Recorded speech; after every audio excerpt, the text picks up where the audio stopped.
Be seated. Paci mund të ulen.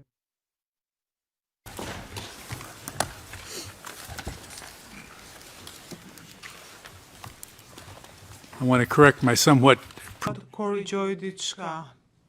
Pse? Ju thash që nuk duhet keni telefona të ndezur, në fakt nuk duhet keni fare telefona në sallën e gjyqit, se mos dash në një mesazh të gabuar, nuk lejon telefona. we'll do is we will bring the new witness. Tani do të vi dëshmitari tjetër, përpiqemi të bëjmë pyetje deri në orën 11, se të akuzuarit nuk kanë dalë nga salla e gjyqit kur kemi filluar. Do bëj pushimin e orës 11 si zakonisht dhe do vazhdojmë sipas planit të zakonshëm. Sillni dëshmitarin në sallë.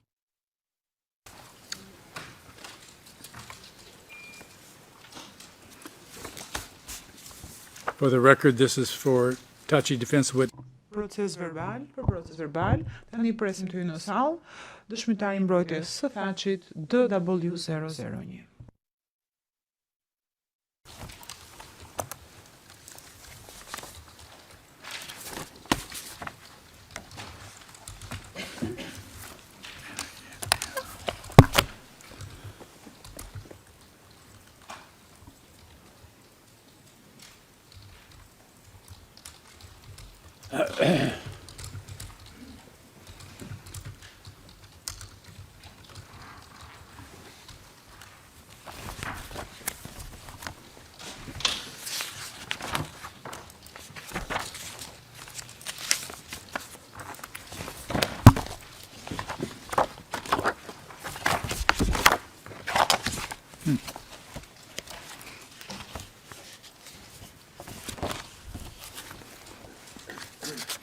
Good morning, witness. Mirëmëngjes dëshmitar, përgjigje mirëmëngjes. Gjykatësi dëshmitar, tani do të merrni tekstin e betimit solem, të cilin duhet ta lexoni në bazë rregullorës së procedurës. Ju lutem, lexoni me zë të lartë tekstin që keni përpara. I ndërgjegjshëm për rëndësinë e dëshmisë time dhe përgjegjësinë time ligjore. Deklaroj solemnisht dhe do të them të vërtetën, krejt të vërtetën dhe vetëm të vërtetën, dhe nuk do të mbaj të fshet asgjë për të cilën kam dieni. Mund të uleni. Dëshmitar, faleminderit. Gjykatësi, dëshmitar, sot fillon me dëshminë tuaj, që mendohet se do të zgjasë 1 ditë e gjysmë. Sikur se mund ta dini, fillimisht do t'u bëj pyetjet mbrojtja e Thaçit dhe më pas ekipet e tjera të mbrojtjes. Pas mbrojtjes, ZPS-ja ka të drejtë ju bëj pyetje, por gjithashtu edhe gjykatësit e trupit gjykues mund të kenë pyetje për ju. Mbrojtja e Thaçit ka parashikuar 2 orë për pyetjet, ekipet e tjera të mbrojtjes së bashku kanë kërkuar 2 orë e gjysmë. ZPS-ja, pra prokuroria, ka parashikuar po ashtu 2 orë e gjysmë. Inkurajoj të gjitha palët të jenë sa më të kujdesshme në shfrytëzimin e kohës gjatë pyetjeve të veta. Trupi gjykues mund të lejoj pyetje shtesë nëse përmbushen kushtet për këtë. Dëshmitar, përgjigjoni qartë, me fjali të shkurtra. Nëse nuk e kuptoni një pyetje, lirisht kërkoni që pyetja të përsëritet, ose thoni që nuk e kuptoni dhe ta sqarojnë. Gjithashtu, mos harroni të na thoni bazën lidhur me faktet rreth anat për të cilat do t'ju bëjmë pyetje. Në qoftë se prokuroria e Thaçit ju kërkon të flisni për korrigjimet që keni bërë në deklaratën tuaj, ju lutem, konfirmoni për proces verbal se deklarata me shkrim, bashkë me korrigjimet përkatëse, pasqyron saktësisht dëshminë tuaj. Gjithashtu, flisni pranë mikrofonit dhe prisni 5 sekonda përpara se të përgjigjeni, në mënyrë që t'ju ndjekën dhe përkthyesit. Gjatë kohës që jepni dëshminë në sallën e gjyqit, nuk duhet të diskutoni me askënd për mbajtjen e dëshmisë suaj jashtë gjykatës. Nëse dikush ju bën pyetje jashtë gjykatës për dëshminë tuaj, ju lutem na vini në dieni. Ju lutem, ndërprisni fjalën nëse ua kërkoj unë, gjithashtu ndërprisni fjalën nëse më shihni që po ngre dorën, sepse kjo do të thotë që unë do të jap një udhëzim të caktuar. Në çdo moment që keni nevojë për pushim, apo doni të thoni diçka, ju lutem, na vini në dieni dhe do të bëjmë organizimin përkatës. Do të fillojmë tani me pyetjet nga zoti Mishetić, që përfaqëson ekipin e mbrojtjes së Thaçit. Zoti Mishetić, fjala është për ju. Mishetić, faleminderit. Mirëmëngjes, Dr. Williams. Përgjigje, mirëmëngjes. Pyetje, jemi takuar përpara, por për proces verbal jam Luka Mishetić dhe jam avokati për zotin Thaçi. Ju lutem për proces verbal na thoni emrin. Përgjigje, Paul Williams. Pyetje, datëlindja. Përgjigje, 3 qershor 1968. Komsia Amerikan 65, më falni. Pyetje, a i keni dhe një deklarat mbrojtjes së Thaçit të cilën e keni nënshkruar në korrik të 2025, 17 korrik më konkretisht. Përgjigje po. Pyetje, i lutem sekretarit të nxjerrë në ekran materialin DT 20224 DT 20230.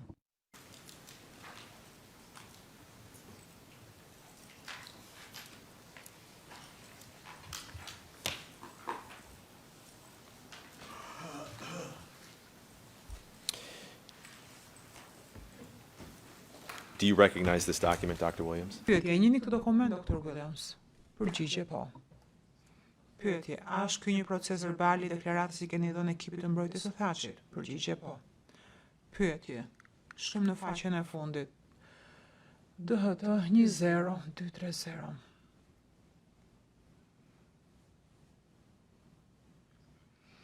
A është ky nënshkrimi juaj? Përgjigje po.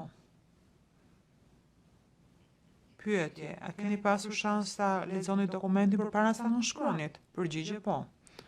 Pyetje, a patët po ashtu mundësi ta shikoj sërish të dokument javën e shkuar? Përgjigje po. Pyetje, a keni pasur mundësi të takoni me mua dhe kolegët e mi javën e kaluar përmes videokonferencës? Përgjigje po. Pyetje, në këto takime, atë është dhënë mundësia t'i bëje korrigjime dhe sqarime këtij dokumenti? Përgjigje po.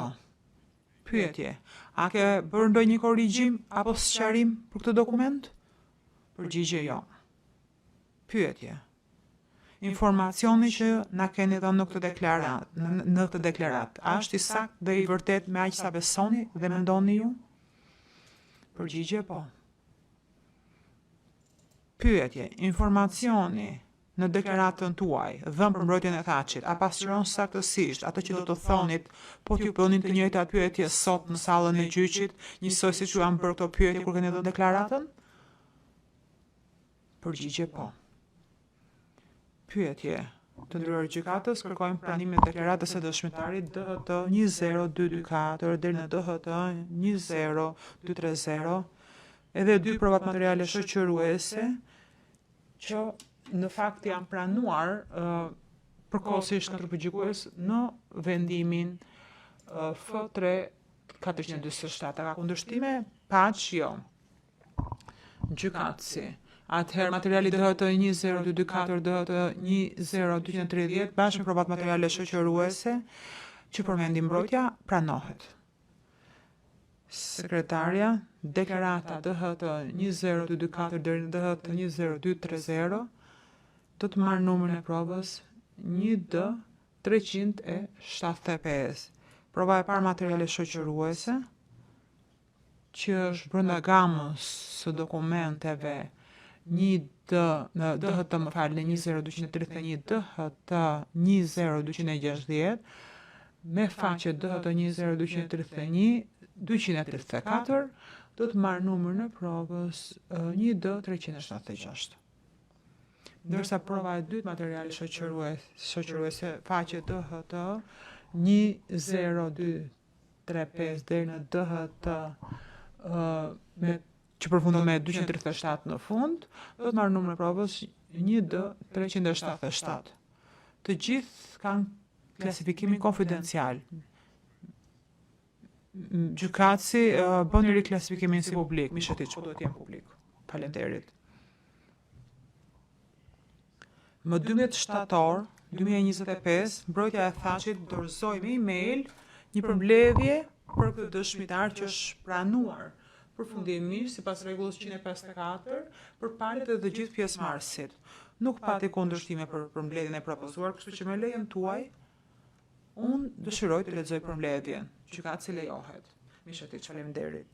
Paul Williams ka qenë këshilltar falas për delegacionin kosovar në Rambuje në shkurt dhe mars të 1999-s. Ai ka ndihmuar delegacionin për hartimin e propozimit të tyre dhe me negociatat në marrëveshjen e Rambujës.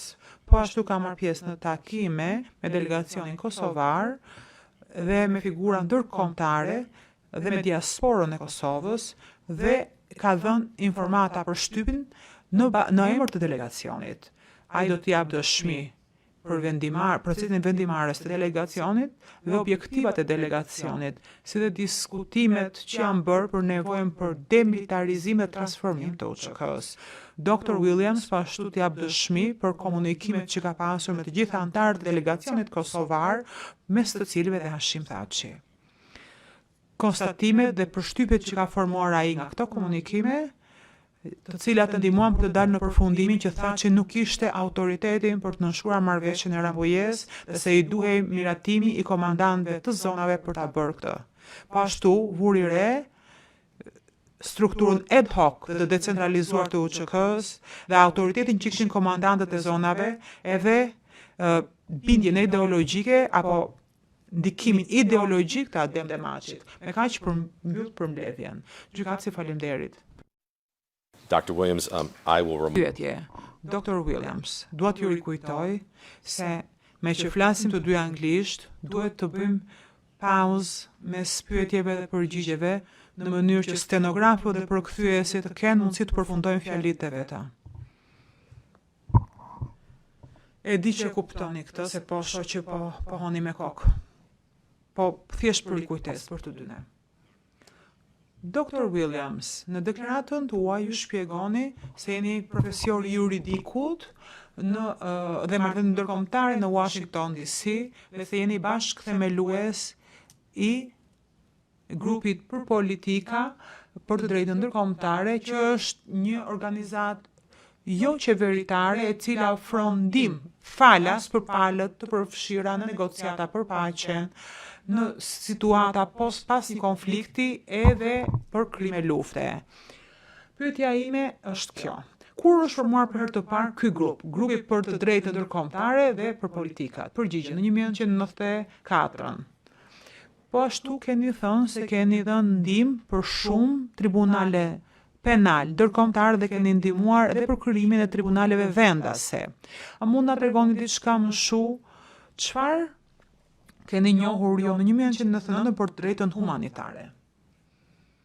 Në 1999 unë kam njohur shumë mirë të drejtën humanitare, kombëtare, bazuar në faktin se kisha punuar 2 vjet në departamentin e shtetit dhe kam qenë në zyrën juridike, ku kam qenë jurist për çështjet evropiane dhe merresha me çështjet e shpërbërjes së ish-bashkimit sovjetik dhe të Jugosllavisë. Pjesë e portofolit tim përfshinte edhe kontributin që kam dhënë unë në hartimin të rezolutës sigurisë së OKB-s nga pikpamja e Amerikës, përmes të cilës u krijua dhe Tribunali i Jugosllavisë. Po ashtu, unë kam punuar dhe me komisionet që kanë trajtuar çështjet e Jugosllavisë. Unë e thash fakt një si përmbledhje, po nëse doni më shumë, unë mund të shtjellohem më shumë. Po ashtu kam qenë përgjegjës për deklaratat për shtyp për të rishikuar, sepse ndonjëra aty kishte aspekte që lidheshin me të drejtën humanitare ndërkombëtare edhe me krimet e luftës.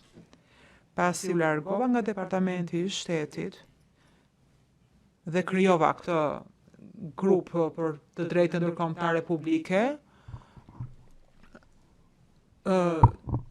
Richard Goldstone ishte këshilltar për ne, pasi kishte përfunduar punën në Tribunalin e Jugosllavisë dhe kjo në fakt që ka qenë një nga klientët e parë pro bono ka qenë prokuroria e ish Tribunalit të Jugosllavisë.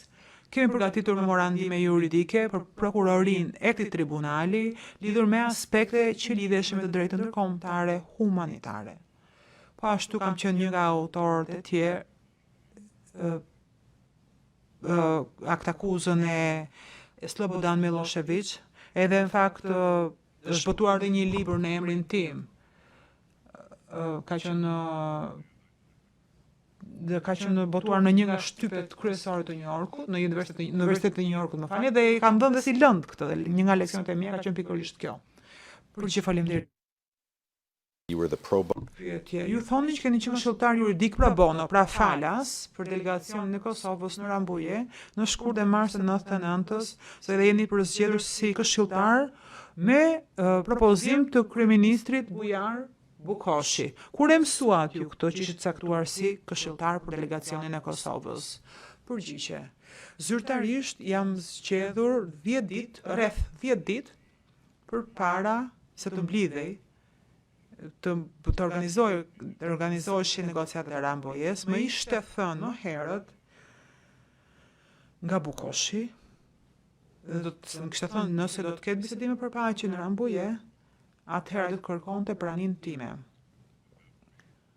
Dhe kjo për shkak të punës që kisha bërë për negociatat e verës, të ashtu quajturat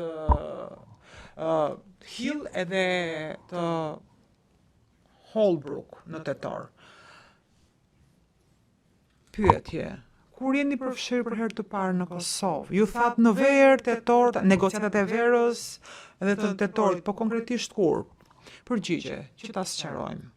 Gjatë verës dhe të vjeshtës të 98-ës, po punoja me Bujar Bukoshin dhe përmes ti me Rugovën. Dhe deri diku dhe me Beton Serrojin, duke koordinuar ngushtë me diasporën shqiptare në Amerikë që kishin marrëdhënie me këta persona. Dhe ata kërkuan ndihmën time pro bono, udhëzime pro bono, lidhur me aspektet që do të negocioheshin. Fizikisht nuk kam shkuar në asnjë vend, kam qenë në Washington dhe në New York vetëm për të marrë pjesë në negociata. Sikurse dhe bëra për ndryshe nga Rambuja, më falni, ku shkova fizikisht. Pyetje. Kush ju zgjodhi si delegacion, si këshilltar të delegacionit? Përgjigje.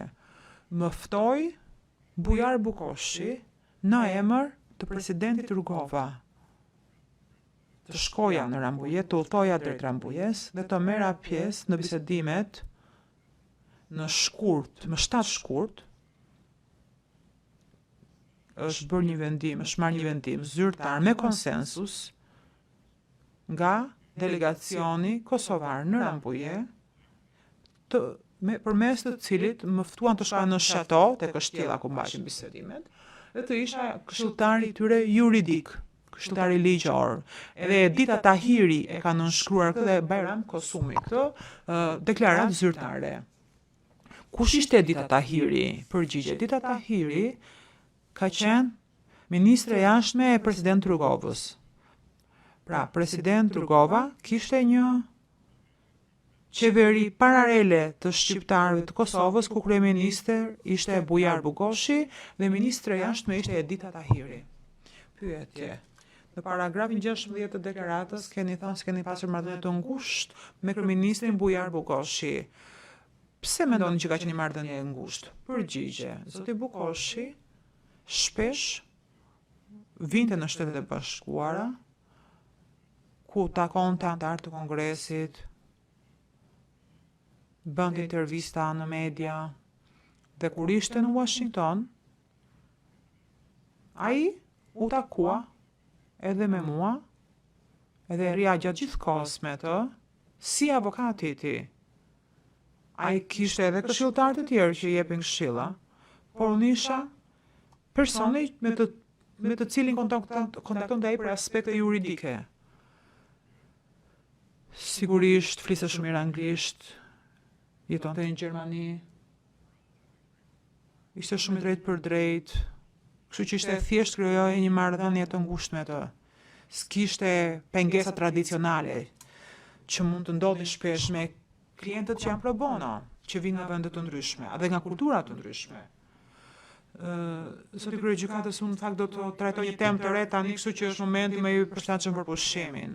Gjykatë si dëshmitar ne në orën 11 zakonisht bëjmë një pushim që t'i japim të gjithëve mundësinë të dalin pak nga salla e gjyqit. Ne duhet ta respektojmë këtë pushim, ndonse ju sapo filluat.